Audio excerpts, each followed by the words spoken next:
الہاد کے لیے کام کرنے کا رجحان کب پیدا ہوا اور اس کی آپ نے ضرورت کیسے محسوس کی؟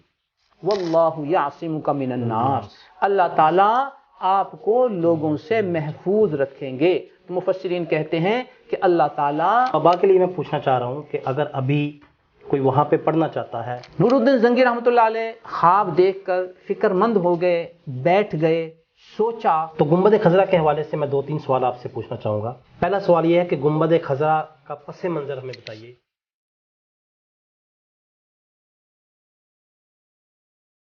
بسم اللہ الرحمن الرحیم، السلام علیکم ناظرین، آپ دیکھ رہے ہیں NF پوڈ کاسٹ اور میں ہوں آپ کا میزبان نعیم فاروقی۔ ناظرین، دور حاضر میں سب سے بڑا فتنہ الحاد کا ہے، جو کہ نئی نسل کو بڑی تیزی سے متاثر کر رہا ہے۔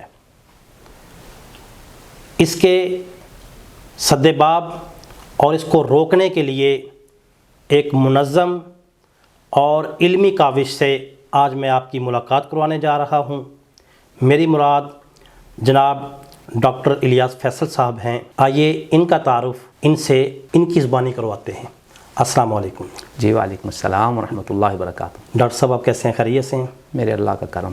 سب سے پہلے تو آپ کا بہت بہت شکریہ NF پوڈ کاسٹ کو ٹائم دینے کے لیے، اور اس کے بعد پہلا سوال آپ سے یہ ہے کہ آپ اپنا مکمل تعارف میرے ناظرین کو کروائیے۔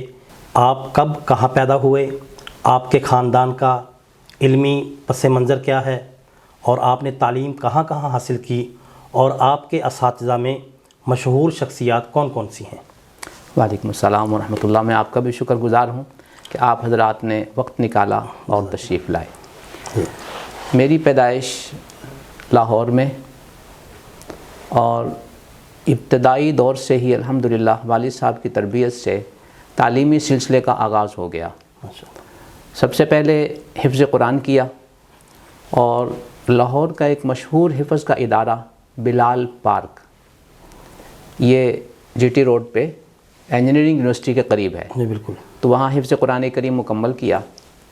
اس کے بعد درس نظامی کا سلسلہ 10 سال کی عمر میں شروع ہوا، اور اس کی تکمیل جامعہ اشرفیہ میں ہوئی۔ ماشاءاللہ۔ سن 1978 میں الحمدللہ دور حدیث مکمل کیا۔ ماشاءاللہ۔ اس وقت میری عمر 18 سال کے قریب تھی۔ پھر بادشاہی مسجد میں علماء اکیڈمی کے نام سے ایک ادارہ قائم ہوا، جہاں 2 سالہ تخصص برائے علماء ہوتا تھا۔ تو الحمدللہ اس کورس میں حصہ لیا، اس سے بھی بہت فائدہ ہوا۔ ماشاءاللہ۔ اس کی تکمیل کے بعد مدینہ یونیورسٹی میں داخلہ ہو گیا، وہاں حاضری ہوئی۔ صحیح۔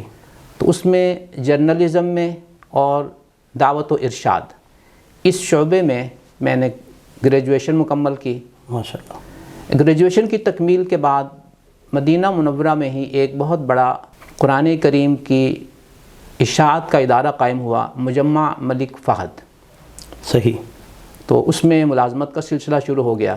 ساتھ ہی ساتھ الحمدللہ پنجاب یونیورسٹی سے MA کیا، اور پنجاب یونیورسٹی سے ہی PhD مکمل کیا۔ ماشاءاللہ۔ یہ مختصر سا علمی پس منظر ہے۔ حضرت والد صاحب رحمۃ اللہ علیہ ایک مذہبی گھرانے سے تعلق رکھتے تھے، لیکن دنیاوی تعلیم یافتہ تھے۔ صحیح۔ تو انہوں نے اپنے دینی جذبے اور ذوق کے مطابق ہماری دینی تعلیم جو ہے اس پہ زیادہ توجہ دی۔ بالکل صحیح۔ تو الحمدللہ ان کی حسن تربیت اور ان کی دعاؤں سے یہ سلسلہ تعلیمی طور پر یوں مکمل ہوا۔ الحمدللہ۔ اور آپ کے اساتذہ میں مشہور شخصیات؟ میرے اساتذہ میں سارے ہی قابل قدر ہیں۔ خاص طور پر جامعہ اشرفیہ میں جن شخصیات کا زیادہ مجھ پہ علمی تربیتی اثر ہوا، ان میں شیخ الحدیث حضرت مولانا محمد مالک کاندھلوی رحمۃ اللہ علیہ، جو ہمیں صحیح بخاری شریف پڑھایا کرتے تھے۔ دوسری بڑی شخصیت حضرت مولانا محمد موسیٰ روحانی بازی رحمۃ اللہ علیہ، جنہوں نے اس وقت ہمیں سنن ترمذی پڑھائی تھی۔ بالکل صحیح۔ تیسری بڑی شخصیت حضرت مولانا صوفی محمد سرور صاحب رحمۃ اللہ علیہ، جنہوں نے اس دور میں ہمیں سنن ابی داود پڑھائی۔ ماشاءاللہ۔ اور حضرت مولانا عبد الرحمن اشرفی صاحب رحمۃ اللہ علیہ، جنہوں نے ہمیں صحیح مسلم پڑھائی۔ ماشاءاللہ۔ یہ میرے بہت بڑے اساتذہ تھے، اور ان سے بہت ہی علمی، عملی، تربیتی استفادہ ہوا۔ ماشاء اللہ رب العزت ان کی کاوشوں کو، ان کی محنتوں کو ان کے لیے صدقہ جاریہ بنائے، آمین، اور ہمیں ان کی دعاؤں کا وسیلہ اور ذریعہ بنائے۔ آمین آمین۔ اچھا حضرت، آپ نے ابھی اپنی گفتگو میں فرمایا کہ مدینہ یونیورسٹی میں پڑھنے کے لیے چلا گیا۔ اب طلباء کے لیے میں پوچھنا چاہ رہا ہوں کہ اگر ابھی کوئی وہاں پہ پڑھنا چاہتا ہے، تعلیم حاصل کرنا چاہتا ہے، تو اس کا کوئی طریقہ ہے، ابھی پڑھ سکتا ہے یا نہیں؟ کیونکہ ہمارے ہاں مشہور یہ ہے کہ مدینہ یونیورسٹی میں کوئی خاص مکتبہ فکر ہے، صرف انہی کو داخلہ ملتا ہے، دیگر لوگوں کو داخلہ نہیں ملتا۔ تو اس بارے میں ذرا رہنمائی فرما دیں۔ صورتحال یوں ہے کہ مدینہ یونیورسٹی میں داخلے کا ایک پروسیس ہے صحیح کہ بعض ادارے جو اپنے آپ کو مدینہ یونیورسٹی میں معادلہ کرا کے، ایکویلنس کرا کے منظور کروا لیتے ہیں، صحیح، ان کی ایک دو طلباء کی اسکالرشپ منظور ہو جاتی ہے۔ بالکل ٹھیک۔ اور جو مدارس یہ معادلہ نہیں کرواتے، وہ بے شک عالمیہ کیا ہوا ہے، یہاں وہ ایم اے عربی، ایم اے اسلامیات کے برابر ہے، لیکن ایکویلنس نہ ہونے کی وجہ سے اور منظور شدہ ادارہ نہ ہونے کی وجہ سے پھر ان طلباء کو وہاں داخلہ نہیں ملتا۔ بس یہ بنیادی وجہ ہے۔ اگر ہمارے ادارے بھی مدینہ یونیورسٹی میں اپنے ادارے کو، اپنے جامعے کو منظور کروا لیں، اس پروسیس سے گزار لیں، تو سسٹم وائز ان کا داخلہ بھی شروع ہو جائے گا۔ بالکل صحیح۔ لیکن اب یہاں ایک اور ایسی چیز ہے جس میں ہمارے طلباء وہاں داخلے کے لیے اپلائی کر سکتے ہیں۔ صحیح۔ وہ یہ ہے کہ اگر انہوں نے یہاں کسی بھی سرکاری بورڈ سے ایف اے کیا ہوا ہے یا ایف ایس سی کیا ہوا ہے کم از کم، تو وہ اپنی درخواست سسٹم وائز مدینہ یونیورسٹی میں بھیج سکتے ہیں، اور ان کی درخواست زیر غور آئے گی، اور جو اس پروسیس مکمل کرنے کے بعد جس کا داخلہ منظور ہو جائے گا، اس کو داخلہ مل جائے گا۔ بالکل صحیح۔ صرف یہ ایک بیک گراؤنڈ ہے، لیکن کوئی ایسی بات نہیں ہے کہ کسی خاص مکتب فکر کو اس بنیاد پہ داخلہ دیا جاتا ہے کہ وہ فلاں مکتب فکر سے تعلق رکھتا ہے۔ بالکل صحیح۔ چونکہ مجموعی طور پر وہاں پوری دنیا سے جو طلباء تشریف لاتے ہیں، وہ ظاہر ہے کچھ شافعی مسلک کے ہوتے ہیں، کچھ حنبلی مسلک کے ہوتے ہیں، کچھ مالکی مسلک کے ہوتے ہیں، کوئی حنفی مسلک کے ہوتے ہیں، تو تمام مسالک کے طلباء کو وہاں داخلہ دیا جاتا ہے، اور وہاں کا جو نظام تعلیم ہے اس میں بھی فقہاء اربعہ کی فقہ پڑھائی جاتی ہے۔ بالکل صحیح۔ تو یونیورسٹی کی سطح پہ کوئی ایسی وابستگی نہیں ہے، یہ صرف اور صرف ہماری آپ کہہ لیجیے کہ پیروی کی ایک ضرورت ہے جو ہمیں کرنی چاہیے۔ بالکل صحیح ہے۔ اچھا، ابھی آپ نے بتایا کہ ایف اے یا ایف ایس سی اگر کسی نے کیا ہوا ہے تو وہاں پہ اپلائی کر سکتا ہے داخلے کے لیے، اس کے ساتھ درس نظامی ضروری ہے وفاق المدارس سے، یا سمپل اگر اس نے ایف اے کیا ہوا ہے یا ایف ایس سی کیا ہوا ہے تو وہاں پہ داخلہ لے سکتا ہے؟ جی، F A F S C وہاں اپلائی کرنے کے لیے کافی ہے، لیکن جو درس نظامی ہے اس کی سند وہاں اس لیے مطلوب نہیں ہے کہ یہ سسٹم وائز وہاں معادل نہیں ہے، بالکل تو صحیح۔ اس سند کا اس درخواست کے ساتھ لگانا نہ لگانا برابر ہے، لہذا اگر کسی نے F A F S C کیا ہوا ہے تو وہ اپنی درخواست جمع کرا سکتا ہے۔ بس ایک بات کا خیال رکھنا ہے کہ اس کی عمر 18 سال سے زیادہ اور 24 سال سے کم ہو، یہ وہاں گریجویشن کے داخلے کے لیے ضروری ہے۔ تو ہر وہ نوجوان جس نے F A F S C کیا ہوا ہے کم از کم، اب آگے چاہے وہ درس نظامی مکمل کر چکا ہے یا اس کا کچھ حصہ باقی ہے، تو وہ اپلائی کر سکتا ہے۔ بالکل ٹھیک۔ اچھا حضرت، آپ نے اپنی تعلیم مکمل کرنے کے بعد عملی زندگی کا آغاز کب کیا اور کہاں سے کیا؟ جی، عملی زندگی کا آغاز تو مدینہ یونیورسٹی میں جب میں پہنچا ہوں تو میری عمر تقریباً 22 سال کے قریب تھی۔ تو تعلیم کے ساتھ ساتھ میں نے اپنی عملی زندگی کا آغاز کر دیا، ماشاءاللہ۔ اور وہ یہ تھا کہ وہاں رہتے ہوئے تصنیف و تالیف کا ایک مزاج اور رجحان موجود ہے، تو وہاں میں نے الحمدللہ نماز پیغمبر صلی اللہ علیہ وسلم وہ لکھی۔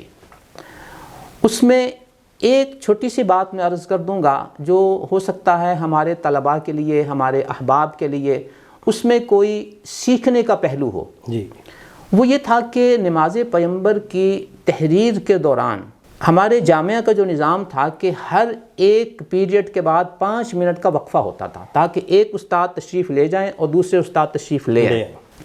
پھر درمیان میں 15 منٹ کا ایک اور وقفہ ہوتا تھا چائے پانی کے لیے۔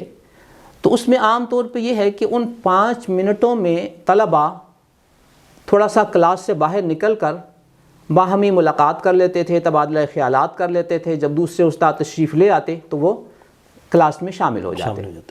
تو میرا مزاج انداز یہ تھا کہ کلاس کے ختم ہوتے ہی فوراً میں نے اپنے شعبے کی لائبریری میں آ جانا ہے، اور ان 5 منٹوں کے اندر میں نے اپنی کچھ حوالہ جات دیکھ لینے ہیں، اور کلاس شروع ہوتے ہی میں نے کلاس میں پہنچ جانا ہے۔ تو یومیہ اس طرح 5 منٹ کر کے میں اپنے وقت کو بچاتا تھا اور لائبریری میں آ کے اپنا کام مکمل کر لیتا۔ بہت خوب۔ یہ جو 15 منٹ کا وقفہ ہوتا تھا، اس میں بجائے اس کے کہ میں جا کے کیفیٹیریا میں بیٹھوں، میں اس وقت بھی لائبریری میں آ کر اپنا علمی کام مکمل کر لیتا تھا۔ ماشاءاللہ۔ اور یہ تو یونیورسٹی کے پیریڈ میں، لیکن باقی اوقات میں بھی الحمدللہ کوشش کی کہ اپنے وقت کو ضائع نہ کروں اور لکھنے پڑھنے میں اس کو صرف کروں۔ کیا بات۔ تو اس کا نتیجہ یہ ہے کہ میں ابھی گریجویشن کے 3 سال میں جب پہنچا تھا تو میری نماز پیغمبر صلی اللہ علیہ وسلم کتاب یہ مکمل ہو کر قابل اشاعت ہو چکی تھی۔ کیا بات۔ تو یہ الحمدللہ عملی زندگی کا ایک آغاز ہے تعلیم کے دوران۔ الحمدللہ۔ اس کے بعد جب اللہ نے کرم فرمایا کہ فراغت کے بعد مجمع ملک فہد میں ملازمت کا سلسلہ شروع ہوا، تو یہ ایک عملی زندگی تھی، لیکن اس عملی زندگی کے ساتھ ساتھ میں نے اپنی علمی زندگی کو اپنے آپ سے وابستہ رکھا۔ بالکل صحیح۔ اس کا بھی نظام یہ ہوتا تھا کہ ڈیوٹی کے بعد کا میرا جتنا وقت ہے، گھریلو ذمہ داریوں کے ساتھ ساتھ میں نے اس وقت میں اپنی تصنیف و تالیف کا سلسلہ اس کو جاری رکھا۔ اس کا نتیجہ یہ ہے کہ الحمدللہ اسی ملازمت کے دوران مکہ مکرمہ اور مدینہ منورہ کی تاریخ کے حوالے سے میری مختلف کتابیں جو ہیں وہ منظر عام پر آ چکی تھیں۔ ماشاءاللہ۔ اور اللہ کا لاکھ لاکھ احسان ہے کہ میری یہ کتابیں عربی زبان میں تصنیف ہوتی تھیں، اور ان کا ترجمہ پھر مختلف زبانوں میں ہوتا تھا، جو انگلش، اردو، فرینچ، ترکی اور انڈونیشی زبانوں میں یہ تراجم ہو چکے ہیں۔ اچھا، ماشاءاللہ۔ تو یہ الحمدللہ ایک علمی اور عملی زندگی کا ایک توازن اور تناسب تھا جس کو میں نے جاری رکھا۔ تو بس میری عملی زندگی کا خلاصہ یہی ہے کہ ایک طرف تعلیم تھی تو بھی ساتھ عملی زندگی جاری تھی، اور اگر ملازمت تھی تو بھی علمی پہلو جو ہے وہ الحمدللہ میں نے اپنے ساتھ ساتھ اس کو چلایا۔ بالکل صحیح ہے۔ اچھا حضرت، الہاد کے سلسلے میں ماشاءاللہ آپ نے بہت محنت کی ہے، بہت کام کیا ہے، تو الہاد کے لیے کام کرنے کا رجحان کب پیدا ہوا اور اس کی آپ نے ضرورت کیسے محسوس کی؟ اصل میں سمجھتا ہوں کہ معاشرے پر جب ہماری آپ کی نظر ہوتی ہے تو معاشرے کی نبض ہمیں بتا دیتی ہے کہ اس وقت کس طرح کا کام کرنے کی ضرورت ہے۔ بالکل صحیح۔ ماضی قریب میں الہاد بڑی تیزی سے پھیلا تو ضرورت محسوس ہوئی کہ اس میں ہر شخص اپنا دامے، درمے، قدمے، سخنے جو کردار ادا کر سکتا ہے وہ ادا کرے۔ جی۔ اللہ تعالیٰ کی توفیق سے مجھ سے جتنا ہو پایا وہ تو اس سلسلے میں خدمت کا ایک ادنا سا شعبہ ہے، ماشاءاللہ۔ لیکن یہ ہے کہ وہ معاشرے پر نظر ہوگی تو ہمیں صورتحال کا ادراک ہو جائے گا، اور پھر خود بخود ہی کام کرنے کا جذبہ اللہ تعالیٰ کی طرف سے پیدا ہو جاتا ہے۔ بالکل صحیح۔ یہ کب سے شروع ہوا؟ رد الہاد پہ میرا کام تقریباً 5 سال سے شروع ہے۔ ماشاءاللہ۔ اور اس حوالے سے کوئی آپ کتاب وغیرہ بھی لکھ چکے ہیں؟ جی، اس میں بنیادی جو کام ہوا میرا وہ تو تھا ریکارڈنگز کی شکل میں اور لیکچرز کی شکل میں۔ بالکل صحیح۔ لیکن کچھ کتابچے ایسے ہیں کہ جو الحمدللہ اس موضوع پر تیار ہو کر چھپ چکے ہیں۔ ماشاءاللہ۔ ان میں ایک کتابچہ وہ فکر غامدی کے حوالے سے ہے، اس میں 3 عنوانات ہیں صحیح کہ جاوید احمد غامدی صاحب کے وہ افکار جو شریعت اسلامیہ سے مطابقت نہیں رکھتے۔ بالکل ٹھیک ہے۔ دوسرے وہ افکار جن میں جاوید غامدی صاحب اور قادیانی یہ مشترک ہیں۔ صحیح۔ تیسرا وہ عنوانات جس میں جاوید غامدی صاحب اور غلام احمد پرویز کے جو پرویزی نظریات ہیں ان میں اشتراک پایا جاتا ہے۔ صحیح۔ تو ان 3 عنوانات پر ایک کتابچہ وہ تیار ہو کر چھپ چکا ہے۔ صحیح، ماشاءاللہ۔ اچھا حضرت، عصری تعلیمی اداروں میں جو بڑی تیزی کے ساتھ الہاد پنپ رہا ہے، پھیل رہا ہے، اس کو کون سا ایسا مؤثر طریقہ ہے کہ اس کو روکا جا سکے، اس کا سد باب کیا جا سکے؟ حضرت، بات یہ ہے کہ یہ الہاد کہاں پھیل رہا ہے، کیسے پھیل رہا ہے۔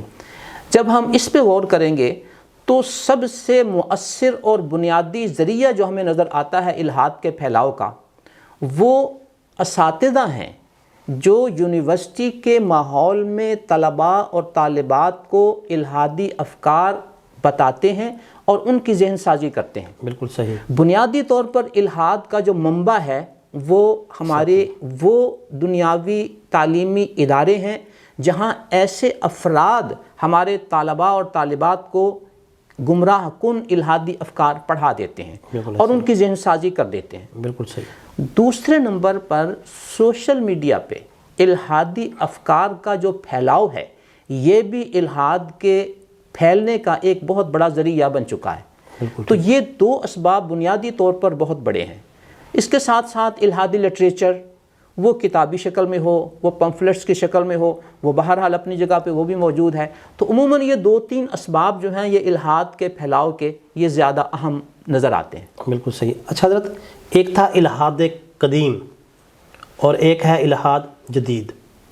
اب آپ کیا سمجھتے ہیں کہ الہاد قدیم وہ تیزی سے پھیلا، یہ جو جدید ہے یہ تیزی سے پھیل رہا ہے؟ اگر یہ تیزی سے پھیل رہا ہے تو اس کی وجہ کیا ہو سکتی ہے آپ کے نزدیک؟ جی ہاں، الہاد قدیم یہ بنیادی طور پر الہاد کی جو بنیاد ہے یہ عقل پرستی ہوتی ہے۔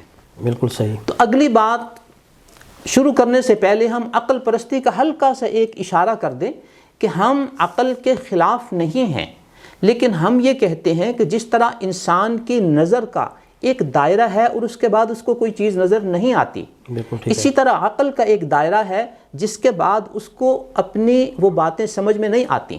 جیسے پرائمری کے طالب علم کو اگر ہم مڈل کلاس کے اسباق پڑھائیں گے تو اس کو سمجھ نہیں آئیں گے، عقل مند تو وہ بچہ بھی ہے۔ اب مڈل کے طالب علم کو ہم F A F S C کے اسباق پڑھانے لگ جائیں گے تو اس کو سمجھ نہیں آئے گی، کیونکہ ابھی اس کی عقل کی رسائی وہاں تک نہیں ہے۔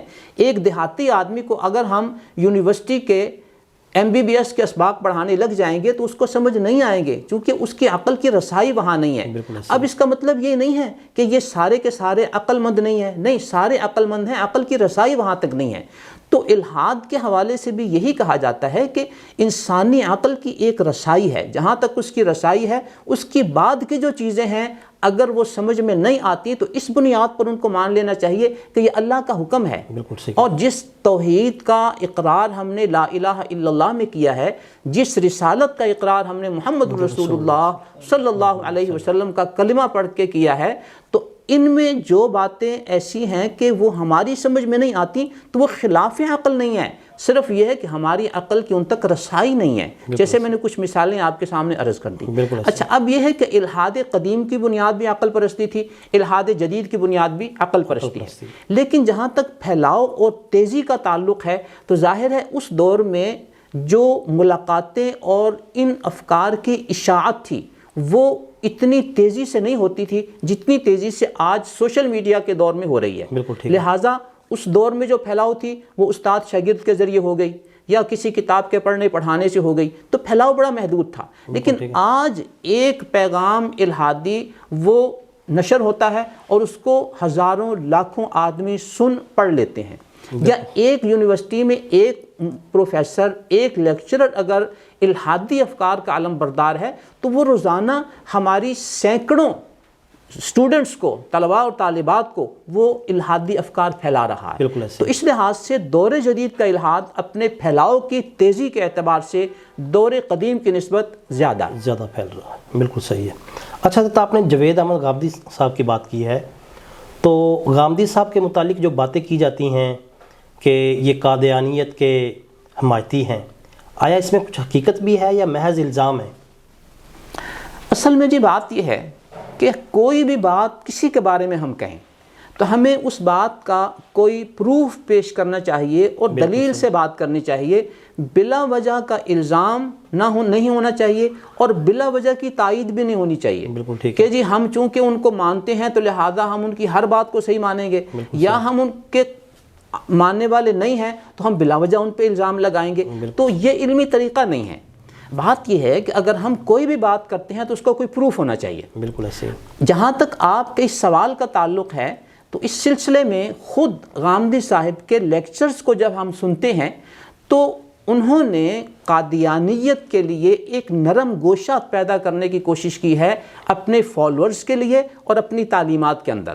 وہ یوں کہ جب پاکستان میں قادیانیوں کو غیر مسلم اقلیت قرار دینے کے حوالے سے غور و خوض ہو رہا تھا، تو اس وقت انہوں نے یہ کہا کہ اگر آپ نے غلام احمد قادیانی کو غیر مسلم قرار دینا ہے اور اس کے ماننے والوں کو غیر مسلم قرار دینا ہے، تو پھر ان تمام صوفیاء کرام کو بھی غیر مسلم اقلیت قرار دیں جو بقول غامدی صاحب کے وہ قادیانی جیسے افکار رکھتے تھے۔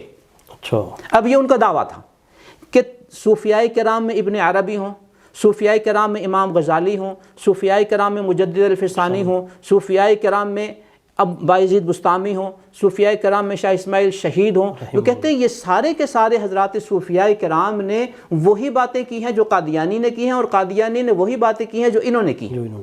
اب یہ بنیادی طور پر ایک الزام ہے ان صوفیاء کرام کے اوپر، لیکن غامدی صاحب نے ان صوفیاء کی اوٹ میں قادیانی کو بٹھا کر قادیانی کے لیے ایک نرم گوشہ پیدا کرنے کی کوشش کی ہے۔ بالکل صحیح، یہ وہ پہلو ہے کہ جس میں انہوں نے سہولت کاری کی ہے قادیانیت کے لیے۔ بالکل ٹھیک ہے۔ ایک تو یہ بات ہے، دوسرا یہ ہے کہ انہوں نے اپنے کچھ اصول بنائے ہوئے ہیں جن اصولوں کی بنیاد پر وہ یہ کہتے ہیں کہ غلام احمد قادیانی ہو یا اس کو ماننے والے ہوں، ان کو کافر نہیں کہنا چاہیے۔ یہ ان کا ایک خاص نظریہ ہے، تو یہ بھی بنیادی طور پر قادیانیت کے لیے سہولت کاری کا پہلو ہے۔ تو یہ ہے کہ جاوید احمد غامدی صاحب نے اپنے فالوورز کے لیے قادیانیت کے لیے نرم گوشہ پیدا کرنے کی کوشش کی اور ان کے لیے سہولت کاری کی ہے۔ اور شاید یہ بھی نہیں کہ یہ مقولہ ہے کہ کسی کا ایمان یا کفر، حکومت کو کوئی اختیار نہیں ہے کہ وہ کسی کے ایمان کا فتویٰ دے دے یا کفر کا فتویٰ دے دے، یہ انفرادی ہے، بندے کا تعلق ہے اللہ کے ساتھ۔ جی بالکل، ان کا یہ نظریہ ہے کہ اللہ رب العزت، اور جب اللہ کی وحی نبی اکرم صلی اللہ علیہ وسلم پر آ رہی تھی، اس وقت اللہ اور اللہ کے رسول کو یہ اختیار تھا کہ وہ کسی کو کافر کہیں۔ اللہ کے رسول کے اس دور کے بعد آج کسی کو کافر کہنے کی کوئی اتھارٹی نہیں ہے، یہ ان کا نظریہ ہے۔ اور اس میں حکومت بھی آ جاتی ہے، حتیٰ کہ اس میں عدالت کے حوالے سے کہا گیا، انہوں نے کہا کہ میرا نزدیک کسی عدالت کو بھی اختیار نہیں ہے کہ وہ قادیانیوں کو غیر مسلم اقلیت قرار دے یا انہیں کافر کہے، اور اس میں فتویٰ بھی آ جائے گا۔ جی بالکل، چونکہ وہ کسی کو اپنے نظریے کے مطابق یہ اختیار نہیں دیتے کہ وہ ان کی تعلیمات کی بنیاد پر کسی کو کافر کہہ سکے۔ اور یہ سب کی سب سہولت کاری ہے قادیانیت کی۔ جی، یہ قادیانیت کے لیے بھی، اور دوسرے الفاظ میں یہ دروازہ کھولا جا رہا ہے ان گمراہ تحریکوں کے لیے جو کل کو اسلام کے نام پر اپنے کفر کو پھیلائیں گی، تو ان کی تعلیمات کی روشنی میں وہ بھی کافر نہیں ہوں گے۔ آپ ان کا رد نہیں کر سکتے، کافر نہیں کہہ سکتے۔ بالکل۔ تو ڈاکٹر صاحب، غامدی صاحب کے نظریے کا رد آپ کس طرح کر سکتے ہیں کہ آپ کسی کو کافر نہیں کہہ سکتے؟ یہ کہنا ہے غامدی صاحب کا، آپ کے پاس کوئی دلیل ہے غامدی صاحب کے رد میں؟ جی دیکھیں، قرآن کریم میں اللہ رب العزت نے ارشاد فرمایا، لَقَدْ كَفَرَ الَّذِينَ قَالُوا إِنَّ اللَّهَ هُوَ الْمَسِيحُ ابْنُ مریم، بالکل، کہ جو یہ کہے کہ اللہ ہی مسیح ابن مریم ہے وہ کافر ہیں۔ بے شک۔ لَقَدْ كَفَرَ الَّذِينَ قَالُوا إِنَّ اللَّهَ ثَالِثُ ثَلَاثَةٍ، جو یہ کہتے ہیں کہ اللہ تین میں سے تیسرا ہے وہ بھی کافر ہے۔ اب یہ تین میں سے تیسرا کہنے والے یا اللہ کو عیسیٰ اور عیسیٰ کو خدا کہنے والے، یہ اس دور میں بھی موجود تھے اور آج بھی موجود ہیں۔ جب آج بھی موجود ہیں اور وہ یہی نظریہ رکھتے ہیں، تو یہاں تو خود اللہ اور اللہ کا قرآن ان لوگوں کو کافر کہہ رہا ہے جو ان تعلیمات پر چل رہے ہیں جو کافرانہ تعلیمات ہیں۔ لہذا جو شخص بھی کافرانہ نظریات و افکار کا علم بردار ہوگا، وہ قرآنی تعلیمات کی روشنی میں، وہ نبوی تعلیمات کی روشنی میں خود بخود کافر ہوگا، وہ چاہے آج ہو یا کل تھا یا کل ہوگا، پیدا ہوگا۔ جیسا کہ پہلے مسلمہ کذاب تھا اور اس دور میں مرزا غلام احمد قادیانی۔ جی بالکل۔ اچھا ڈاکٹر صاحب، آپ کا ماشاءاللہ مکہ المکرمہ کی جو تاریخ ہے اس کے اوپر بھی آپ کی تحقیق ہے، گنبد خضرا کے حوالے سے بھی ماشاءاللہ آپ کی ایک بڑی تحقیق ہے۔ تو گنبد خضرا کے حوالے سے میں 2-3 سوال آپ سے پوچھنا چاہوں گا۔ پہلا سوال یہ ہے کہ گنبد خضرا کا پس منظر ہمیں بتائیے کہ اس کا پس منظر کیا ہے؟ یہ بڑا اہم سوال کیا آپ نے کہ اس پس منظر اور پیش منظر کو اگر ہم سمجھ لیں تو علمی پہلو سے بہت ساری باتیں ہماری سمجھ میں آ جاتی ہیں۔ بالکل صحیح۔ نبی اکرم صلی اللہ علیہ وسلم کے جو ازواج مطہرات کے حجرات تھے وہ مسجد سے بالکل متصل مشرقی جانب تھے، بالکل ایسے۔ بعض حجرات۔ سیدنا عمر رضی اللہ تعالیٰ عنہ کے دور میں جب مسجد نبوی کی توسیع ہوئی تو قبلے کی طرف بھی توسیع ہو گئی، شمالی سائڈ میں بھی توسیع ہو گئی، اور دائیں طرف یعنی مغربی جانب بھی توسیع ہو گئی۔ بالکل ٹھیک ہے۔ بائیں جانب چونکہ حجرات شریفہ تھے اور ان میں ازواج مطہرات تشریف فرما تھیں، اس طرف توسیع نہیں ہوئی تاکہ حجرات شریفہ کو گرایا نہ جائے۔ سیدنا عثمان بن عفان رضی اللہ تعالیٰ عنہ کے دور میں جب مسجد نبوی شریف کی توسیع ہوئی تو اسی طرح قبلے کی جانب، شمالی جانب اور مغربی جانب، مشرقی جانب کوئی توسیع نہیں ہوئی۔ لیکن سن 87 ہجری سے سن 93 ہجری تک جب سیدنا عمر بن عبدالعزیز رحمہ اللہ مدینہ منورہ کے گورنر تھے، یہ خلافت اور امارت سے پہلے کا دور ہے، تو اس وقت ولید بن عبد الملک جو امیر المؤمنین تھے اور خلیفہ تھے، انہوں نے حکم دیا کہ مسجد نبوی شریف کی توسیع کی جائے اور اس انداز پہ کی جائے کہ مشرقی جانب حجرات شریفہ کو بھی مسجد میں شامل کر لیا جائے، چونکہ اب ازواج مطہرات ان میں نہیں اور وہ فوت ہو چکے ہیں۔ بالکل ایسے ہی۔ وہ حجرات شریفہ مسجد میں شامل کر لیے گئے۔ بالکل ٹھیک ہے۔ اب یہ مسئلہ پیش آیا کہ نبی اکرم صلی اللہ علیہ وسلم کی قبر شریف، سیدنا ابوبکر صدیق رضی اللہ تعالیٰ عنہ، سیدنا عمر بن خطاب رضی اللہ تعالیٰ عنہ، ان تینوں کی جو قبور شریفہ ہیں وہ حجرہ سیدہ عائشہ رضی اللہ تعالیٰ عنہ میں تھیں، تو وہ حجرہ شریفہ مسجد کے اندر آ گیا۔ بالکل صحیح۔ اب مسجد کی جب چھت ڈالی گئی تو وہ مرکزی چھت تھی۔ سیدنا عمر بن عبدالعزیز رحمہ اللہ نے ایک کمال احترام، کمال ادب اور کمال بصیرت کے ساتھ یہ سوچا کہ جب چھت عمومی ڈال دی جائے گی اور اس چھت کے نیچے ایک حصہ وہ ہوگا جہاں حجرہ سیدہ عائشہ رضی اللہ تعالیٰ عنہ ہے اور اس حجرہ شریفہ میں یہ 3 قبور شریفہ ہیں، تو جو شخص چھت کے اوپر کسی بھی کام کے لیے جائے گا، وہ صفائی کے لیے جائے، وہ پانی کو نکالنے کے لیے جائے، وہ ترمیم و تنظیم کے لیے جائے، تو خدا نخواستہ کہیں اس کے پاؤں اس جگہ پر آ جائیں جو قبور شریفہ والا ایریا ہے، تو اس کے تعین کے لیے انہوں نے حجرہ شریفہ کے اوپر جو چھت کا حصہ تھا اس کو تقریباً 1 میٹر کے قریب عام چھت سے اونچا بنا دیا، جی بالکل، تاکہ ہر آنے جانے والے کو پتہ ہو چھت کے اوپر یہ وہ جگہ ہے کہ جس کے نیچے حجرہ شریفہ ہے اور یہ وہ جگہ ہے جہاں میں نے پاؤں اوپر نہیں دینے۔ بالکل صحیح۔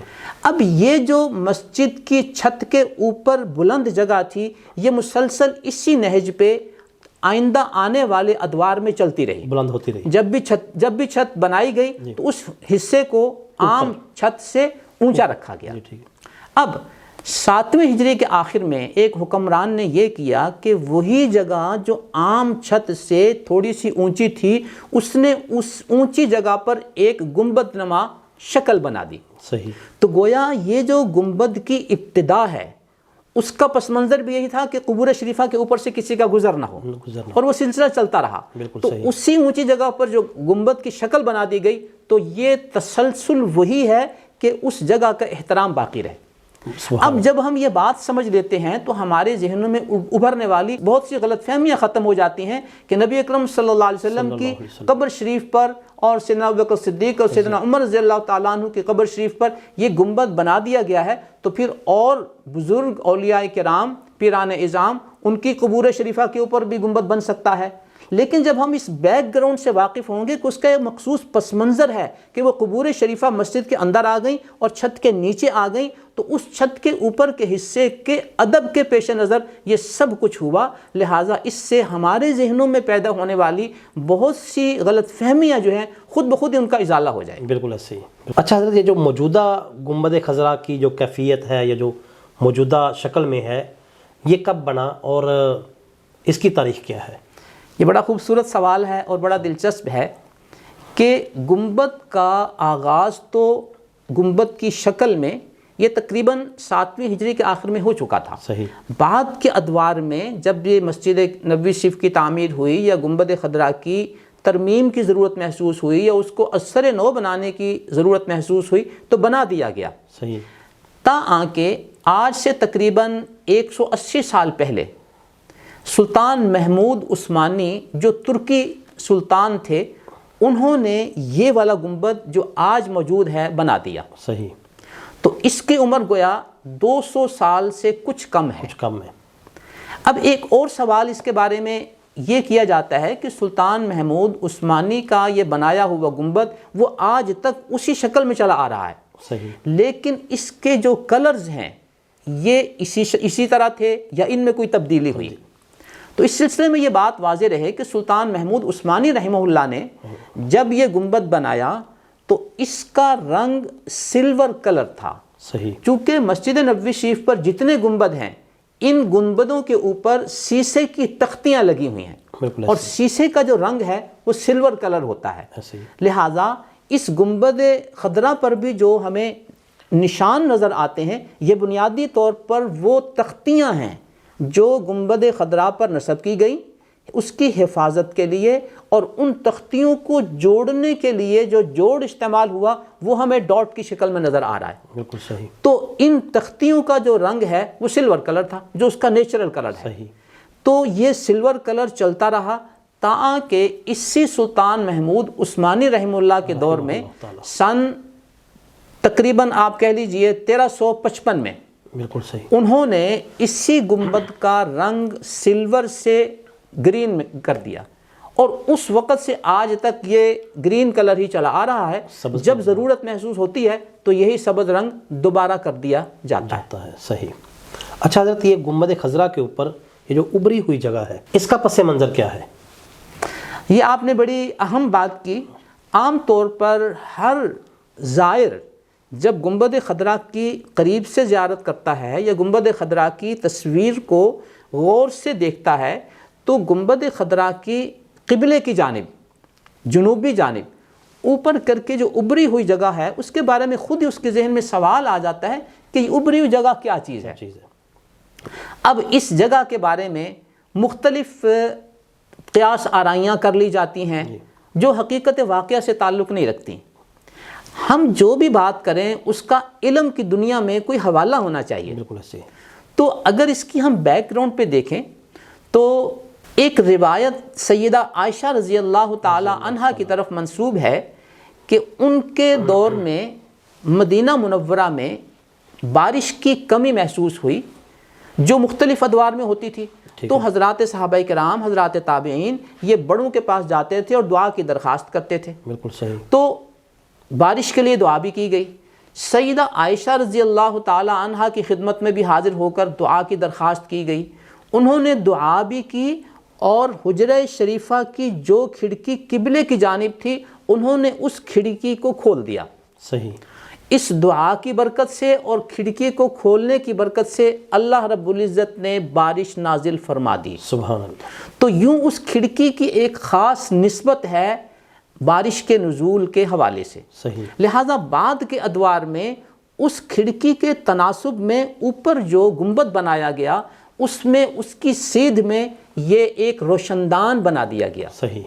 کہ اگر اس روشن دان کو کھول دیا جائے اور اوپر بارش کا ایک قطرہ گرے تو وہ قبور شریفہ کی زمین تک پہنچتا ہے۔ سبحان اللہ۔ تو اس روشن دان کا تعلق اس کھڑکی کی برابری اور محاذات سے ہے۔ بالکل صحیح۔ اب یہ اس کی شکل یوں ہے، اگر اس کو ایک طرف کھولا جائے تو یوں وہ کھل جائے گا، صحیح۔ جب اس کو بند کیا جائے تو وہ یوں بند ہو جائے گا۔ صحیح۔ اب چونکہ عرصہ ہوا کہ نہ اس کو کھولنے کی ضرورت محسوس ہوئی، امن و امان کے حوالے سے بھی، فضائی صورتحال کے حوالے سے بھی اس روشن دان کو سنگلوں سے باندھ دیا گیا تاکہ کسی قسم کا کوئی فضائی اٹیک یا کوئی ایسی شکل نہ ہو سکے۔ صحیح۔ تو یہ بنیادی طور پر وہ روشن دان ہے۔ صحیح۔ اچھا ڈاکٹر صاحب، ابھی آپ نے گنبد خضرا کے اوپر جو ایک روشن دان ہے جنوب کی جانب اس کی بات کی ہے، اس حوالے سے ایک واقعہ بھی معروف ہے کہ ایک دفعہ پرندہ اس کے اندر چلا گیا تھا اور پھر ایک بچہ اسپیشل تیار کیا گیا، اس کو الٹے پاؤں اس کے اندر داخل کر کے وہ پرندہ نکالا گیا، اس حوالے سے ذرا بتائیے۔ جی، امام سمودی رحمۃ اللہ علیہ نے اس واقعے کا ذکر کیا ہے۔ صحیح۔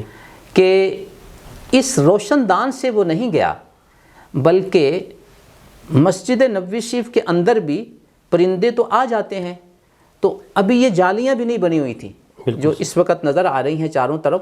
تو کوئی اس طرح کا پرندہ وہ گنبد خضرا کے نیچے جو حجرہ سیدہ عائشہ رضی اللہ تعالی عنہا ہے اس میں کوئی کھلی جگہ اس کو نظر آئی اور وہ وہاں سے اندر گر گیا. اب اس کو نکلنے کی کوئی شکل جب نہیں بنی تو وہ وہیں مر گیا اور اس کی سمیل جو ہے وہ باہر آنی شروع ہو گئی. تو جب سوچ بچار کی گئی، غور و خوض کیا گیا تو اندازہ ہوا کہ اندر کوئی چیز ہے جو جا کے مر گئی ہے. تو اس کی پھر تحقیق کے لیے ایک بچے کو اندر بھیجا گیا اور اس نے جا کر دیکھا کہ ایک کبوتر مر چکا ہے.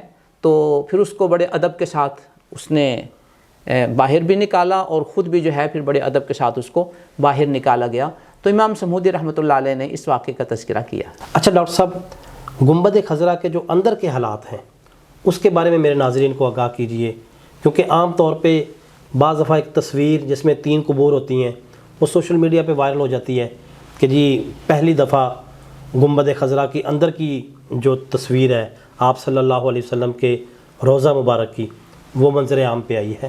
اس حوالے سے ذرا ہمیں آگاہ کیجئے کہ اندر کے حالات کیسے ہیں. یہ آپ کا سوال بڑا اہم ہے، اس لیے کہ ان قبور شریفہ کی کیفیت کے بارے میں ہمارے بہت سارے ناظرین اور بہت سارے بھائی وہ کچھ کنفیوژن کا شکار ہیں. صحیح. ایک بات اس کو واضح کرنے کے لیے میں آپ کی خدمت میں عرض کر دوں کہ حجرہ سیدہ عائشہ رضی اللہ تعالی عنہا کا نہ کوئی دروازہ ہے اور نہ کوئی کھڑکی ہے. اچھا. کہ کوئی شخص اندر جائے اور قبور شریفہ کی تصویر لے کر آئے. بالکل صحیح. سیدنا امام سمودی رحمۃ اللہ علیہ جو 9ویں صدی کے آخر میں آئے اور اس وقت مصر کے حکمران تھے جن کا نام تھا سلطان قائت بائی رحمۃ اللہ علیہ.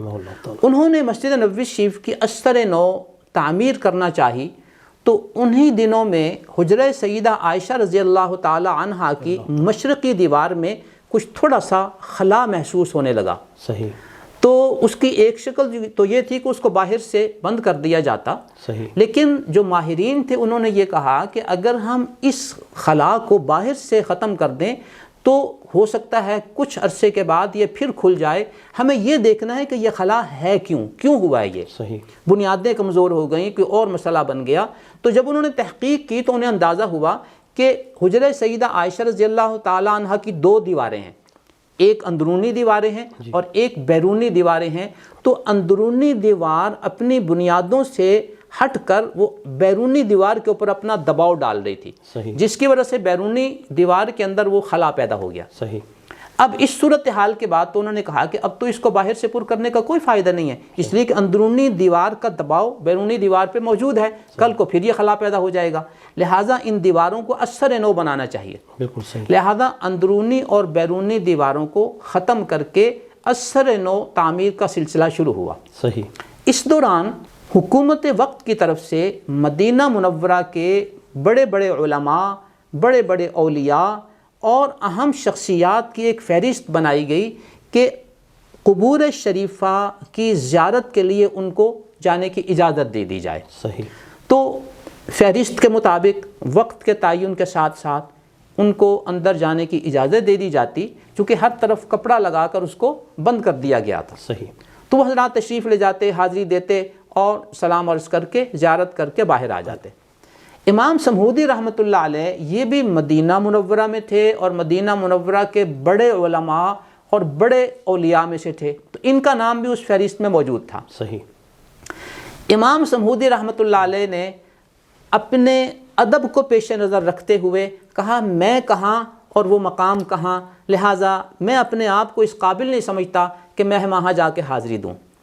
لہٰذا انہوں نے شروع میں انکار کر دیا. صحیح. ان کے احباب نے انہیں کہا کہ آپ ایک مورخ بھی ہیں.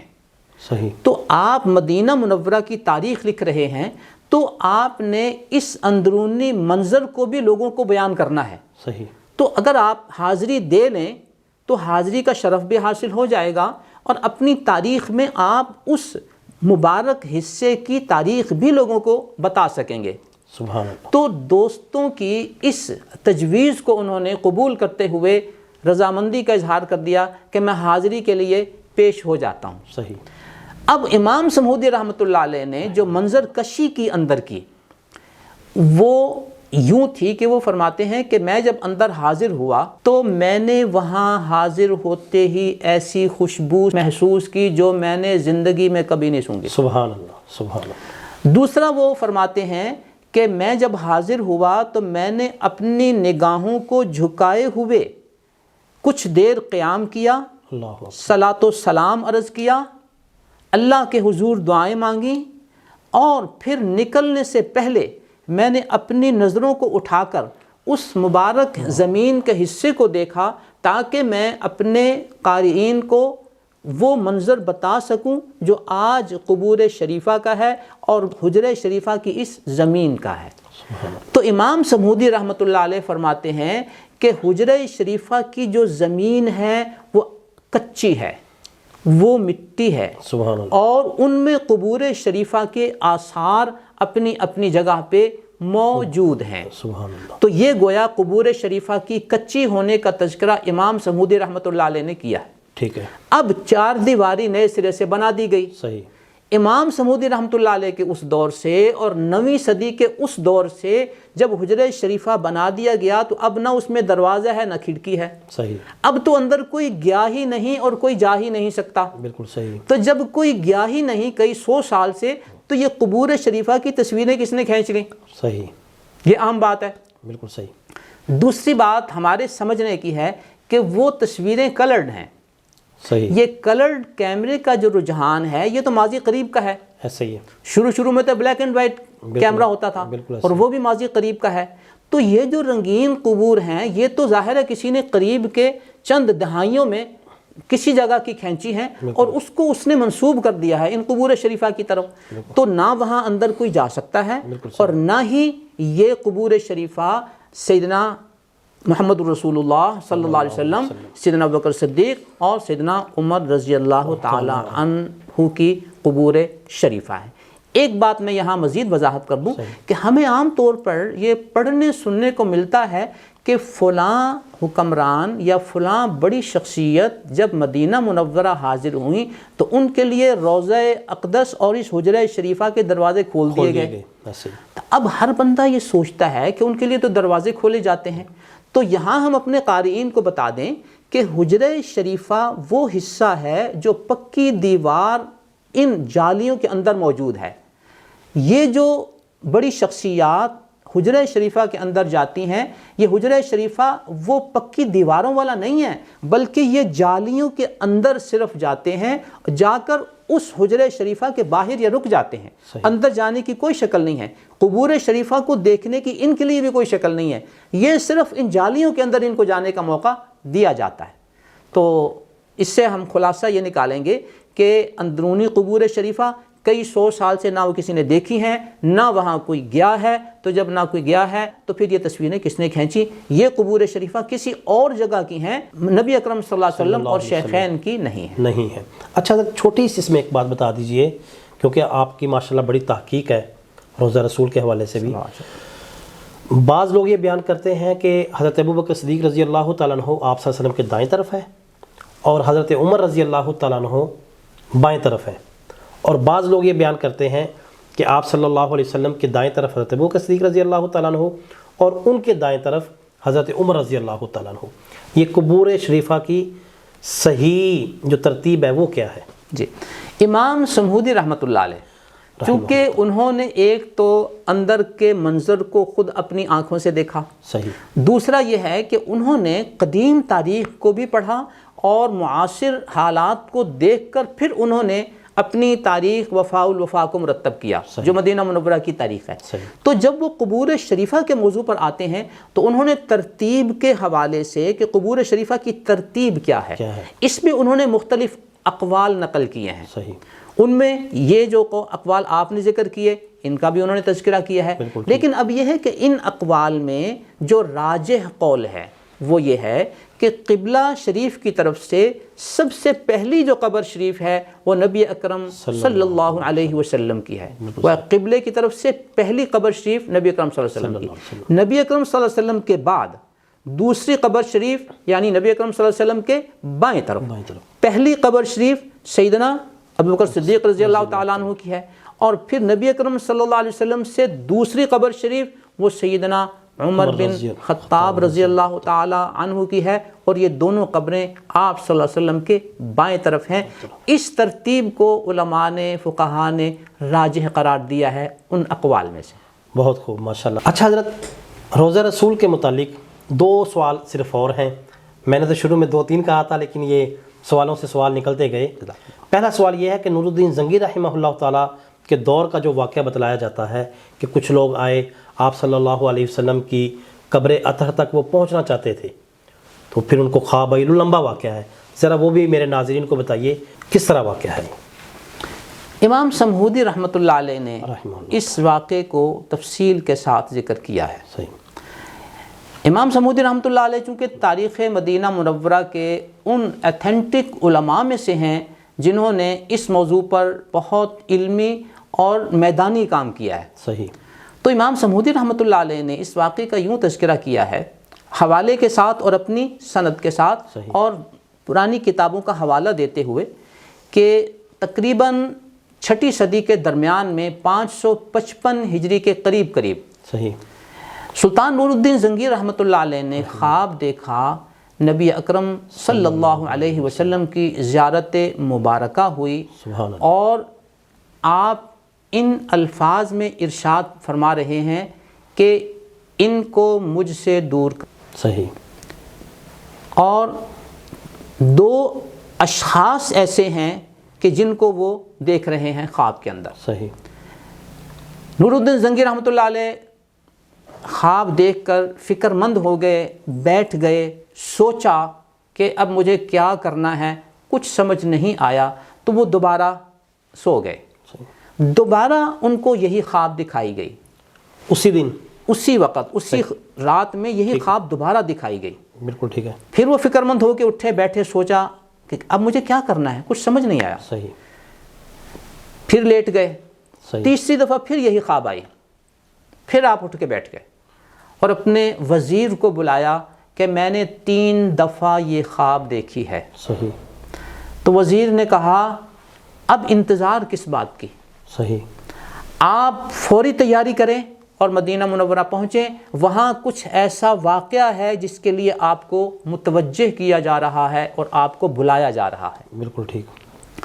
تو سلطان نور الدین زنگی رحمۃ اللہ علیہ نے فوری تیاری کر کے اور ضرورت کے اسباب اپنے ساتھ رکھ کے اور بہت ساری نقدی اپنے ساتھ رکھ کے مدینہ منورہ کا سفر کیا، اور جس طرح حکمران آتے ہیں، ٹھہرتے ہیں اور اہل مدینہ میں ہدایہ تقسیم کرتے ہیں، تو انہوں نے اسی ترتیب کے مطابق کہا کہ تمام اہل مدینہ وہ ایک ایک کر کے میرے پاس آئیں اور اپنا تحفہ، اپنا ہدیہ وہ میری طرف سے وصول کریں۔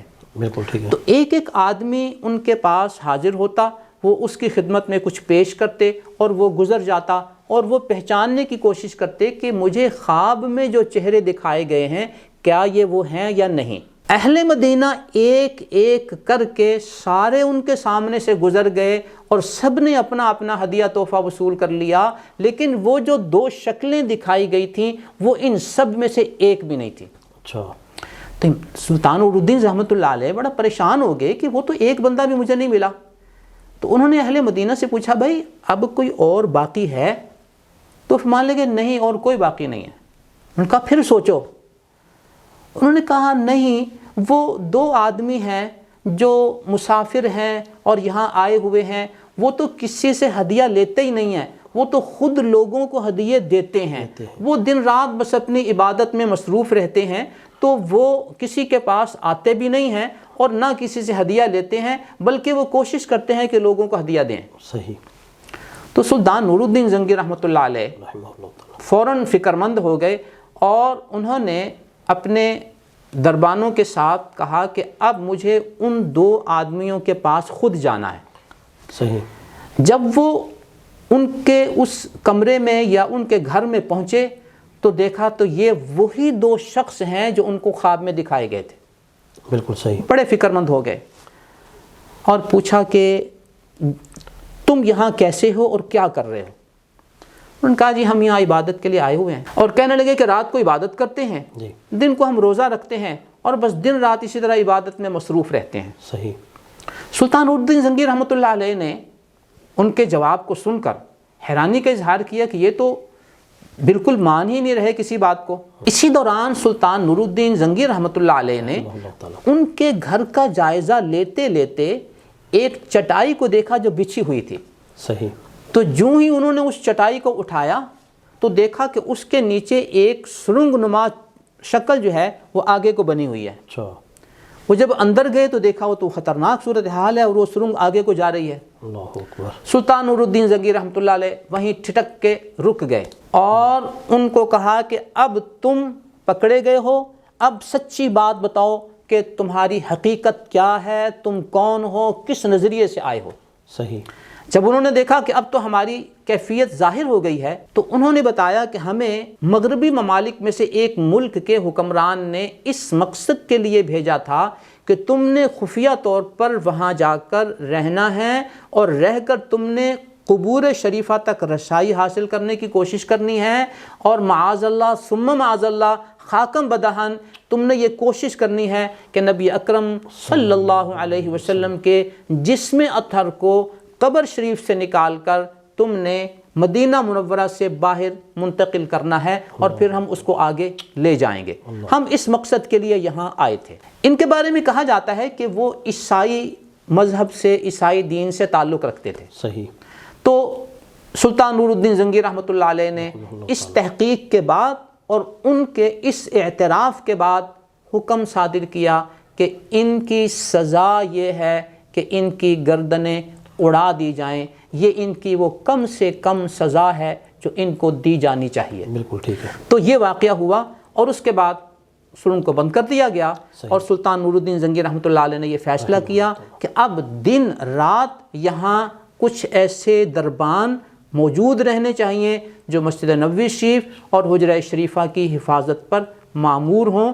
تو وہ انہوں نے ایک سلسلہ شروع کیا کہ وہاں ہر وقت دن رات میں کچھ لوگ موجود رہتے تھے جو اس جگہ کی حفاظت کے لیے مامور ہوتے تھے۔ اور پھر دوسرا انہوں نے یہ کیا کہ قبور شریفہ کے ارد گرد کھدائی کر کے، دور تک کھدائی کر کے وہاں سیسا پلا کر اور پیتل پگھلا کر وہ انہوں نے اس میں ڈال دیا تاکہ زیر زمین آئندہ کسی اٹیک کا احتمال باقی نہ رہے، اور اتنی مضبوط دیوار چاروں طرف قائم کر دی کہ اب وہاں تک پہنچنا کسی شخص کے لیے اسباب کے درجے میں ممکن نہیں ہے۔